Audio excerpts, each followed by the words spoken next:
force de l'esprit. Bonsoir, bienvenue, vous êtes au bon endroit au bon moment pendant le 20h sur François Corse via Stella évidemment. Ce soir un conseil de lecture, La fissure de Carlos Spotorno et Guillermo Abril. Depuis décembre 2013, ils parcourent le monde afin de raconter la crise des réfugiés. Et cela donne plus de 25 000 clichés et 15 carnets de notes de leur périple de l'Afrique à l'Antarctique, des Balkans à la Scandinavie. Un récit journalistique en plumes et bulles indispensable à découvrir sur le site lemonde.fr. Les titres de votre 20h.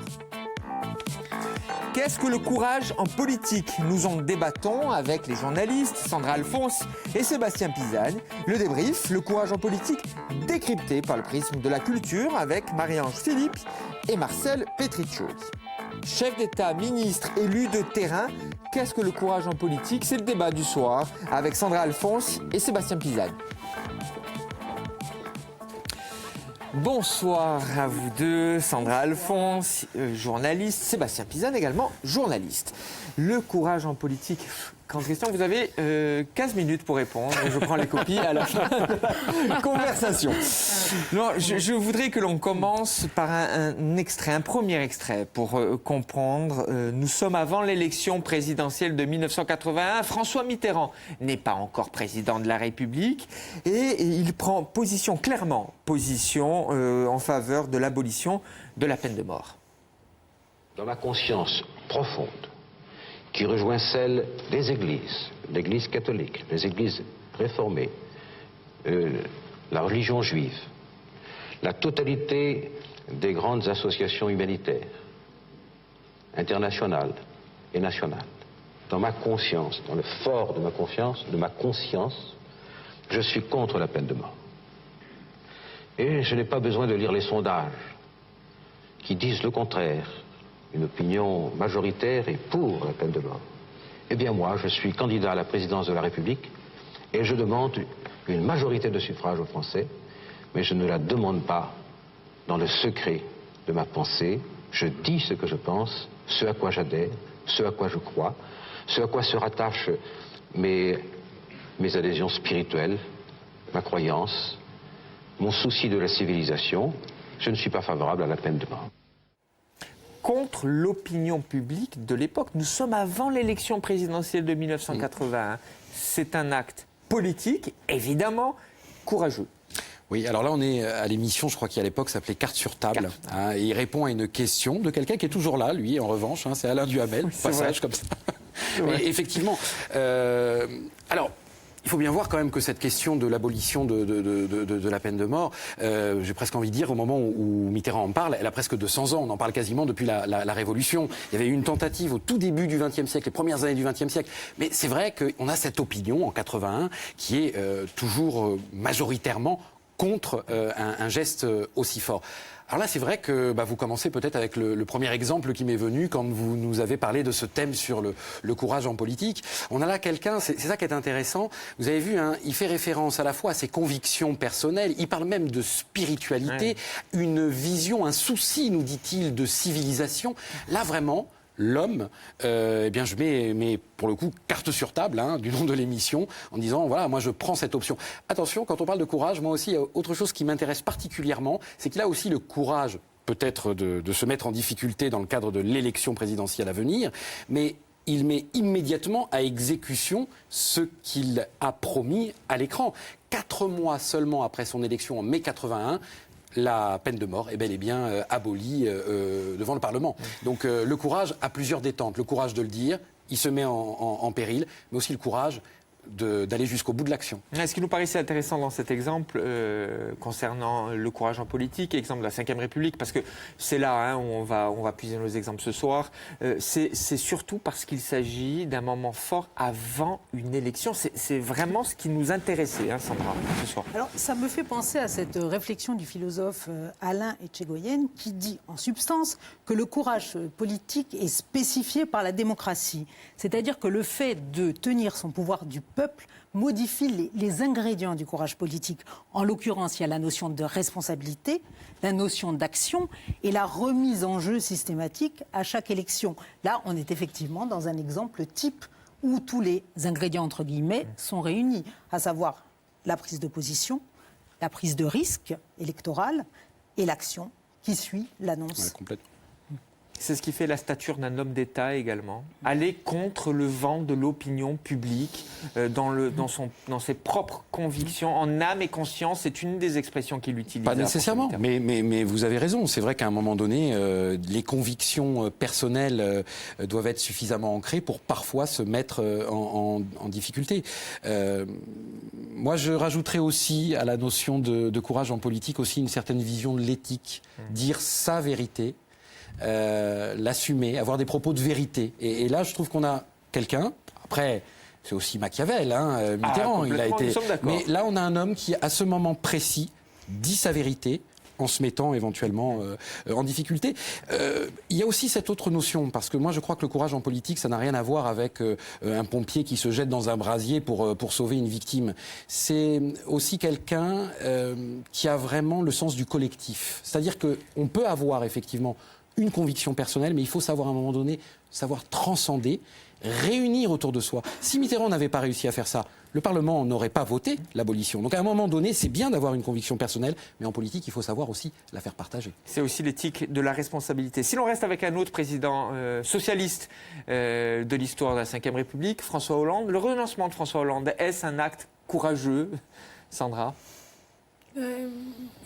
C'est un acte qui est, il faut bien le reconnaître, dicté par les circonstances. C'est la grande différence, d'ailleurs. C'est la grande différence. Donc, je ne sais pas, c'est courageux peut-être d'un point de vue personnel, parce que c'est un coup d'arrêt à un parcours. Au vu du contexte général, pour certains, ça peut être appréhendé comme un renoncement. Je ne me prononcerai pas de façon très tranchée là-dessus. Vous savez, ça me fait penser à la décision de Jospin au lendemain du deuxième tour, le jour même du deuxième tour de l'élection présidentielle de 2002, de s'écarter de la politique. Je crois qu'à un moment donné, c'est plutôt même de la réelle politique, ne pas être le boulet qui va faire perdre son camp. Il y a un peu de ça. Donc, oui, peut-être y a-t-il un ressort de courage, mais je vois surtout beaucoup de réalisme. Voilà. Deuxième extrait, nous sommes le 28 novembre 1974. Simone Veil est à la tribune de l'Assemblée nationale pour un discours historique. Monsieur le Président, Mesdames, Messieurs les députés, si j'interviens aujourd'hui à cette tribune, ministre de la Santé, femmes et non parlementaires, pour proposer aux élus de la nation une profonde modification de la législation sur l'avortement, croyez bien que c'est avec un profond sentiment d'humilité devant la difficulté du problème, comme devant l'ampleur des résonances qu'il suscite au plus intime de chacun des Françaises et des Français, et en pleine conscience de la gravité des responsabilités que nous allons assumer ensemble. Mais c'est aussi avec la plus grande conviction que je défendrai un projet longuement réfléchi et délibéré par l'ensemble du gouvernement, un projet qui, selon les termes mêmes du président de la République, a pour objet de mettre fin à une situation de désordre et d'injustice et d'apporter une solution mesurée et humaine à un des problèmes les plus difficiles de notre temps. La loi sur l'avortement. Quel moment, Alors bien sûr, c'est très incarné à travers Simone Veil. Elle est là, dans cet hémicycle, face à une majorité d'hommes face à elle. Elle dit d'ailleurs dans le discours. Elle est tendue vers son objectif. Donc forcément, cette loi qui va donner la possibilité aux femmes, enfin, d'échapper à cet enfer qui les empêchait d'avorter, est très incarnée. Mais tout à l'heure, je vous parlais de collectif. Et Simone Veil, elle n'aurait pas pu se trouver dans cette situation si, peut-être déjà quelques années avant, en 71, il y avait un autre ministre, c'était un homme, Poniatowski, le gouvernement Messmer, qui a essayé de porter cette idée de l'avortement, qui n'a pas réussi. 73, l'appel des 343, Charlie Hebdo les avait surnommés les 343 salopes. Oui. C'était des intellectuels, des femmes d'influence, ou plus ou moins, qui déjà appelaient aussi à ce que enfin la société évolue. Ce que je veux dire, c'est que effectivement, il y a sans doute une forme de courage politique dans la manière dont Simone Veil se tient face à cette assemblée, parle, vous avez vu, avec cette sérénité pour enfin peut-être faire avancer la société française. Mais il y a vraiment cette notion de collectif sans lequel tout ça n'aurait pas été possible. Oui, il y a aussi cette notion et cette volonté de s'inscrire dans le temps long. On est là face à des lois, face à des prises de position qui déterminent non pas ce qui va se passer dans 6 mois, dans 1 an, mais ce qui va se passer pour les décennies à venir. Et là, c'est encore une fois tout à fait caractéristique. On en voit d'ailleurs encore les évolutions et parfois même les soubresauts aujourd'hui. Les remises en question. Et oui, les remises en question. Donc il est quand même frappant de constater que ce que la mémoire collective retient, ce sont les lois sociétales les plus courageuses, en l'occurrence. Alors est-ce du courage politique au sens strict, ou est-ce que c'est une véritable volonté de changer le monde en s'inscrivant dans une démarche qui, de toute façon, quelque part, prend un caractère inéluctable? Là encore, on peut se poser la question. Mais, puisque vous aimez les citations, j'en ai une d'une femme, justement, de Hannah Arendt, qui dit que le courage est indispensable parce qu'en politique, ce n'est pas la vie, mais le monde qui est en jeu. Et c'est exactement le cas dans ce débat-là. C'est le monde, c'est une vision du monde. C'est, en l'occurrence, une vision de la place dans le monde. Et là, encore une fois, le courage politique rejoint aussi des avancées inéluctables, et pour employer un mot un peu grandiloquent, la marche de l'histoire. Autre exemple beaucoup plus proche de nous dans le temps, et pas seulement, cette photo historique, de notre point de vue, le 6 avril 2000, le Premier ministre Lionel Jospin présidait la réunion avec les élus corses. Cela donna lieu à la loi numéro 2002-92 relative à la Corse, qui est promulguée le 22 janvier 2002, au journal officiel le 23 janvier 2002, le processus de Matignon. Est-ce que c'est courageux de la part de Lionel Jospin? À ce moment-là, il est Premier ministre. Il y avait une part de courage, mais avait-il véritablement le choix? Je veux dire, la Corse était dans une situation, rappelons-nous ces années-là, des années d'une tension extraordinaire. Un préfet venait d'être tué. Il est évident que lorsqu'il a été élu en 97, il accède à ses fonctions de premier ministre en 97. Lionel Jospin ne donne pas forcément un cap à sa politique en Corse. Et on voit que les choses ont continué à se dégrader. Il lui faut réagir. Ça, c'est pour le contexte. Ensuite, évidemment qu'il y a une part de courage. Parce qu'il se met en difficulté vis-à-vis d'une opinion publique qui ne comprend pas ce dossier, qui ne comprend pas exactement ce qu'il essaie de faire avec les Corses. Il se met en difficulté vis-à-vis de sa propre famille politique, vis-à-vis d'une opposition politique qui ne comprend pas non plus qu'il ait pris cette décision, alors que les précédents gouvernements avaient largement discuté avec les nationalistes de façon assez clandestine. Lui, il décide de le faire de façon transparente, même avec une frange de nationalistes qui refuse de condamner la violence. Tout ça, ça avait donné lieu à de terribles crispations au niveau national. Et démission de Chevènement. Voilà, exactement. Donc, je veux dire, ça lui a quand même provoqué une crise interne au sein même de son gouvernement. Donc, je crois qu'effectivement, oui, il y avait sans doute une part de courage de tenir cette ligne, malgré tout, malgré des assassinats qui ont même continué. On se rappelle quand même que ce processus de Matignon a été plusieurs fois menacé. Il a cherché à tenir bon jusqu'au bout. Alors, évidemment, cet exemple est très différent des deux premiers exemples que nous avons montrés. Mais ce qui nous intéresse dans ce cas précis, c'est la dimension très politique chez Lionel Jospin. Vous savez, Manuel Valls, qui a toujours eu des rapports un petit peu conflictuels, je vais le dire comme cela, avec la Corse, a souvent dit, en off, paraît-il, que Lionel Jospin avait, entre autres, perdu aussi à cause de la Corse. Candidature de Chevènement, etc., etc. Lui, il risquait pas de perdre à cause de la Corse. Nous sommes d'accord. Il y a un livre qui a été édité il y a quelques années, Jospin, le Paris-Corse, aux éditions Albiane, de Jean-Vitus Albertine et Paul-François Thor, que nous connaissons bien ici à France 3, qui reviennent sur l'implication du Premier ministre, notamment Et un terme a retenu mon attention, et également le vôtre, j'en suis persuadé, il est dans le titre, le pari. Est-ce que le courage participe aussi, en tout cas, est-ce que le pari participe aussi du courage politique ? C'est un pari sur l'avenir. Oui, effectivement, ça participe aussi quelque part de l'analyse et du courage politique, je pense, oui.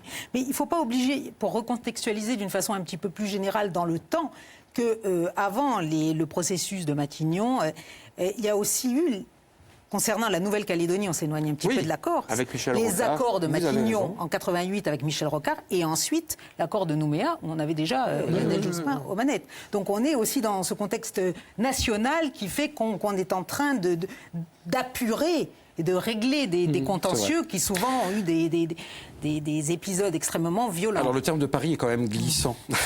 il faut tout de même s'en méfier parce qu'il ne faut pas non plus tomber dans l'aventure. Je pense qu'effectivement le courage politique, c'est effectivement prendre des risques, mais en connaissance de cause, en essayant en tout cas un minimum de cerner où le scénario que vous êtes en train d'élaborer peut vous conduire. Alors un élu corse, un élu corse, on reste sur le processus de Matignon, les années Jospin. Un élu corse fut important également, José Rossi. Il défenda les accords de Matignon. Et c'était pas facile avec son propre camp. Hein. Ah non, lui, pour le coup, a pris sans doute plus de risques. Et je suis pas sûr que Jospin ait perdu son élection à cause du processus de Matignon. Je pense que c'est même assez anecdotique. En revanche, avec vous, hein, José Rossi a risqué beaucoup plus. Hein. On se souvient qu'il a été quand même... Il y a eu une élection municipale partielle à Ajaccio où vraisemblablement sa position pivot sur le processus de Matignon l'a un peu rattrapé. Hein. Il y a une partie de l'électorat qui a montré quand même la distance. Et pourtant, son électorat de droite a montré une distance certaine. Ça l'a même mis en difficulté au niveau national. Il ne faut pas oublier qu'il était quand même président du groupe Démocratie libérale à l'Assemblée. Il s'est retrouvé éminemment contesté. Là aussi, il faut reconnaître qu'il avait des convictions qui tenaient à la place de la Corse dans la République. Il a été jusqu'au bout et sur le plan politique, il l'a payé relativement cher. Oui. 40 secondes. Pour résumer votre pensée, c'est passé vite, hein, Sandra. 40 secondes pour résumer votre pensée et essayer de répondre à cette terrible question que nous avons posée au début de cette émission. De votre point de vue, encore une fois, qu'est-ce que le courage en politique, Sandra ?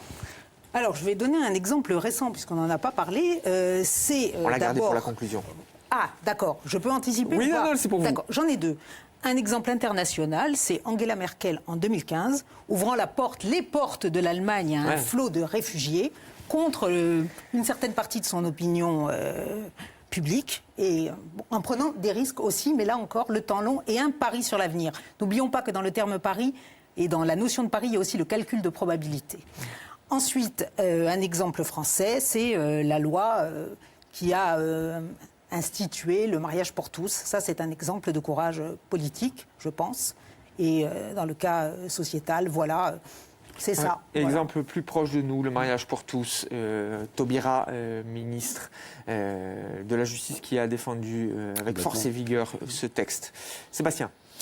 Alors moi, comme je vous le disais, le courage en politique, ça implique, à mon sens, un certain nombre de termes. Sinon, finalement, ce mot courage, on peut le retrouver, le mettre un peu à toutes les sauces. Aujourd'hui, un homme politique qui serait au milieu rattrapé par les affaires, on pourrait estimer que le fait de maintenir son cap, il y a une forme de courage. Enfin, on peut le voir un peu partout, ce courage. Le fait de claquer la porte, de quitter son ministère comme l'a fait Chevènement, certains vous auront dit, il a eu le courage de ses convictions.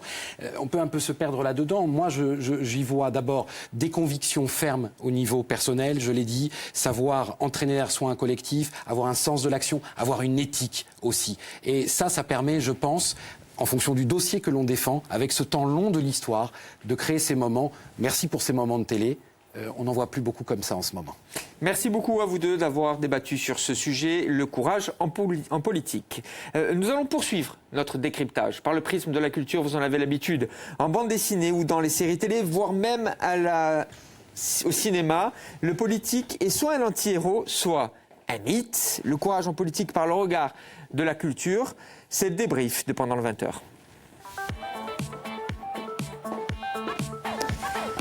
Bonsoir à vous deux, Marie-Ange Philippe, Marcel Petruccioli.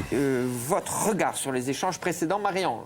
Je suis d'accord avec tous les deux. La notion d'éthique et le pari sur l'avenir, c'est le courage, c'est ce qui restera dans les livres d'histoire. Moi, c'est plutôt le courage qui va à l'encontre de l'opinion publique. Et je voudrais citer Attali, parce qu'on est dans les citations. Hein. Attali. Voilà. Attali. Je me dis, mais ça fera. Les hommes politiques aujourd'hui, à gauche comme à droite, manquent de courage. Ce sont des politiciens, pas des hommes d'État. Les hommes politiques aujourd'hui n'ont pas le courage d'être impopulaires. Le courage d'être impopulaire, c'est cela aussi qui est essentiel. Allez, show me a hero. Ça tombe bien. Alors, c'est une mini-série réalisée par David Simon, sortie en 2015. Alors, on est dans les années 80 à New York. On est en pleine tension raciale dans les quartiers populaires. Et on va assister au parcours d'un maire, alors Nick Vacisco, 28 ans, qui accède à la place de maire et qui se présente pour justement contrer un projet qui est celui de construire des logements sociaux à destination de la population qu'on appelle black, qui est entassée dans des ghettos. Alors ce qui est rigolo, entre guillemets, c'est que le courage change de camp. C'est-à-dire qu'au début, il est élu pour aller contre ce projet, et puis il s'aperçoit que s'il va contre, c'est toute une ville qui est plombée financièrement parce qu'il y a des contraintes économiques qui font qu'il est obligé de construire ces logements, et son courage va se transformer en lutte contre les discriminations sociales et raciales, et il va se battre pour construire ces logements-là. Donc on a un courage un petit peu forcé, un courage un peu de communication, on va dire, et chacun qui cherche son héros. Voilà. Et on le devine à travers le titre « Show me a hero », sous-entendu la citation de John Scott Fitzgerald « And I write you a tragedy », donc montrez-moi un héros et je t'écrirai une tragédie. Ça a fini bien sûr très mal, mais c'est une série vraiment à voir parce qu'on voit vraiment, comme toujours chez David Simon, les mécanismes, les entremêlements de pouvoir politique, questions raciales, sociales, et puis en plus on est en plein dans les 80s, donc l'esthétique moustache, épaulettes et brushing, voilà, ça me plaît. Désintégration, journal d'un conseiller à Matignon, Mathieu Angotti, Robin Recht aux éditions Delcourt. Oui, Mathieu Angotti qui est connu pour ses actions qu'il a fait dans le milieu associatif, et durant 2 ans il va être le conseiller de Jean-Marc Ayrault, le Premier ministre. Alors ce qui est intéressant, c'est que ça nous montre toutes les coulisses qu'il y a derrière Matignon. On ne sait jamais ce qui se passe à Matignon. Donc on va voir vraiment pendant 2 ans la vie d'un conseiller politique, cet homme de l'ombre, avec ses hauts, ses bas, ses espoirs, ses engagements, le stress, la pression qu'il a au quotidien. En fait, il va être engagé pour s'occuper d'une réforme sur l'intégration, sur la mixité sociale. Il va aller à fond dans cette réforme, et cette réforme, en fait, elle ne verra jamais le jour. Manque de courage. Manque de courage parce qu'il y a eu une pression médiatique, il y a eu une pression de l'opinion publique, et devant tout ça, tous les ministres, ils sont tous reculés. Nous, on n'y va pas. Là, on est vraiment dans le manque de courage politique parce qu'il y avait une pression pour que cette réforme n'ait pas lieu. Et effectivement, elle n'a jamais vu le jour. Intéressant. Très intéressant. Franchement, beaucoup ont dit qu'en découvrant cette bande dessinée, on comprenait mieux le quinquennat de François Hollande. C'est exactement ça. Oui, en fait, c'était chacun pour soi. Il sera réhabilité par l'histoire, je vous le dis. Mais, certainement, mais en tout cas, c'est les commentaires. Je lance des phrases de visionnaire. Ça sera réhabilité par l'histoire. On va passer à Hervé Milk de Gus Van Sant. Oui, merveilleux film. Alors, dans la bande-annonce, c'est annoncé. Hein, son courage a changé des vies, sa vie a changé l'histoire. Donc, c'est une histoire vraie. Voilà. C'est une histoire vraie d'un homme politique ouvertement assumé gay. Le premier élu ouvertement gay qui se bat à San Francisco, tout à fait, qui se bat donc pour l'égalité, qui se bat pour les conditions de vie aussi sociales des homosexuels souvent marginalisés, et incarné par Sean Penn. Je pense, enfin pour moi, c'est d'un de ses meilleurs rôles, loin de ses rôles. Oui, peut-être. Oui. Loin de ses rôles de mauvais garçon, mais d'une finesse, d'une justesse absolue, avec le magnifique James Franco. Enfin bon, bref, je n'en dis pas beaucoup plus sur le film parce que c'est un petit bijou vraiment à voir. Par contre, ce qui est intéressant, c'est aussi la naissance d'un quartier, qui est le quartier de Castro, qui est le symbole, qui est devenu le symbole de la communauté gay. Il rencontre son compagnon là, ils vivent ensemble, et d'un petit magasin de photographie qu'ils ont monté, qui va devenir un QG politique et un QG de rébellion. Le centre névralgique de la rébellion dans les années 70, c'est ça, hein, c'est années 70. Il en paiera de sa vie, hein, Harvey Milk. Voilà. Enfin, Marcel, nous terminons avec vous. Évidemment, Kennedy, Runberg, Damour, Caspi, aux éditions Delcourt. Comment ne pas parler de courage politique et de Kennedy, bien sûr. Alors c'est très dur de résumer en 46 planches la vie de Kennedy. Et l'angle choisi est assez original. En fait, ça part d'une interview qu'a donné le frère de Kennedy, Bob, en 68, un journaliste, alors qu'il attendait les résultats de l'investiture pour le Parti démocratique, quelques jours avant que lui aussi soit assassiné. Ouais. C'est tout en flashback. Et ça ne s'intéresse pas aux frasques de la vie de JFK, ça on s'en fout. Non, c'est plutôt son action politique qui est vraiment au cœur du livre. Action politique à l'intérieur, hein, lutte contre la ségrégation, la sécurité sociale, la condition des femmes, politique extérieure aussi, Cuba, Berlin bien sûr. Et important, ce qu'a fait Kennedy avec les médias. La révolution Kennedy avec les médias, parce qu'il était omniprésent partout. On ne voyait que lui. C'est aussi l'histoire d'une famille, bien sûr, à votre destin tragique, les Kennedy. Et c'est vraiment ça qui est intéressant, c'est l'histoire de cette famille et surtout la dimension politique de Kennedy. J'insiste vraiment là-dessus, cette BD est basée là-dessus. Et comment ne pas parler de Kennedy et du courage politique en sachant qu'il est en 57 le prix Pulitzer pour son livre qui s'appelait « Le courage dans la politique, portrait d'homme courageux ». Bien joué Marcel, la boucle est bouclée, voilà. Mon cher Obi-Wan. Merci beaucoup. Le décryptage par la culture du courage en politique proposé par Marie-Ange Philippe et Marcel Petriccioli. Le débat, Sébastien Pisane et Sandra Alphonse. Vous pouvez revoir cette émission sur la page Facebook de France 3 Corse Vie Astel ou sur notre chaîne YouTube. Je vous dis à demain, même lieu, même heure. Ça se passe évidemment pendant le 20h.